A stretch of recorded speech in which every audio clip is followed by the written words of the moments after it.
quelques années maintenant, Harley-Davidson nous présente des nouveautés. On peut penser à la Live Warrior, à la Pan America.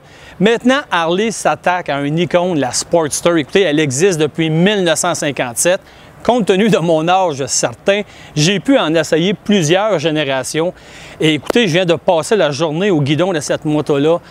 On est complètement ailleurs, complètement redessiné. La base, évidemment, le nouveau moteur Revolution Max 1250T. On parle ici de 121 chevaux et de beaucoup, mais vraiment beaucoup de couple. Tout l'électronique est là, donc on parle de 5 modes de conduite.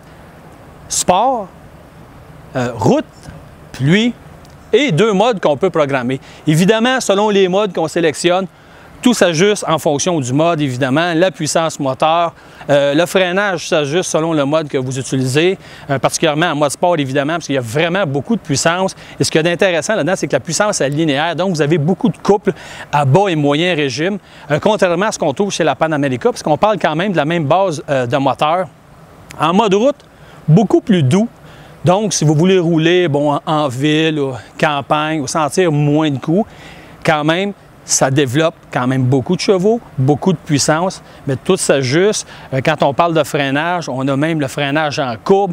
On a évidemment le contrôle de traction et en roulant et aussi en courbe. Le cadre, on a un nouveau cadre qui est assez rigide quand même pour donner l'allure sportive quand on va faire une conduite justement qui est beaucoup plus sportive. Les suspensions des Showa avant et arrière, complètement ajustables. Je vous dirais qu'à l'arrière, on a évidemment au niveau de la suspension, on n'a pas grand débattement. Donc, quand la route est belle, petit vallon, des choses comme ça va super bien. C'est confortable, même à la limite, c'est surprenant. Mais aussitôt que ça commence à devenir chaotique, là, ça devient beaucoup plus difficile pour le bas du dos. Et je ne suis pas convaincu qu'avec le genre de suspension qu'on a là-dessus, qu'on peut vraiment régler ce problème-là. On va voir au niveau du système d'échappement. Ça nous rappelle la XR 750 de Flat Track. Au niveau du devant, évidemment, ça nous rappelle un peu la Fat Boy avec le gros pneu, le gros 160, l'éclairage OLED un peu comme la Fat Boy. Donc, c'est un beau mélange de plusieurs motos ensemble. Un peu aussi derrière du FXDR. On a travaillé fort, puis la présentation est vraiment belle.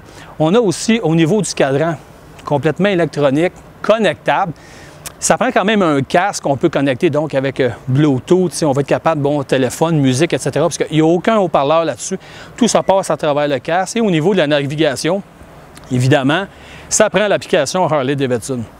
Au niveau du comportement routier, comme je vous le disais plus tôt, c'est surprenant. Je m'attendais à trouver la position de conduite très difficile. Je suis grand. C'est quand même une moto qui est petite, mais elle me convenait très bien. De la façon que les repose-pieds sont placés, on est quand même assez bien ancré dans le poste de pilotage. Le guidon facile, maniable, un peu comme la Pan America, la Live Warrior. On trouve tout justement l'héritage de ces motos-là. Au niveau des contrôles, tout est facile, tout est simple au niveau de l'écran. En option, on peut déplacer les pédales, on peut les ramener un peu plus au niveau du milieu pour avoir une conduite peut-être un peu plus sportive avec une position différente. Oui, refroidi ou liquide, mais bon, il faisait très chaud aujourd'hui. Ça chauffe quand même, c'est des moteurs qui chauffent, mais ils sont doux. On accélère, il n'y a pas beaucoup de vibrations, pas beaucoup de son non plus, mais elle se comporte très bien. Nouvelle selle aussi, assez confortable avec la mousse qui est à l'intérieur. Seul bémol, par contre, avec un gros pneu comme ça, évidemment, quand on roule, bonne vitesse, haute vitesse, c'est pas un problème. On peut prendre des virages très scellés, elle est très malléable, compte tenu justement de son câble qui est rigide, donc on peut attaquer les courbes. C'est sûr qu'à basse vitesse, c'est un petit peu plus difficile à manipuler compte tenu de la grosseur du pneu. Donc les gens qui vont faire beaucoup de villes, je pense qu'ils vont être obligés de travailler un petit peu plus, question de s'habituer. Les manettes aussi, freinage ou l'embrayage sont ajustables aussi. Donc la moto est vraiment complète. C'est un beau look. Harley n'a pas le choix. Il veut renouveler sa clientèle. Il y a déjà une clientèle existante. Probablement que dans ces gens-là, il y en a plusieurs qui vont apprécier ce changement-là. Puis pour les nouveaux qui vont arriver, bien, ils vont retrouver quand même une moto qui est complète, qui a vraiment beaucoup de style. Et ça, il faut donner ça à Harley. Moi, j'ai beaucoup apprécié mon expérience.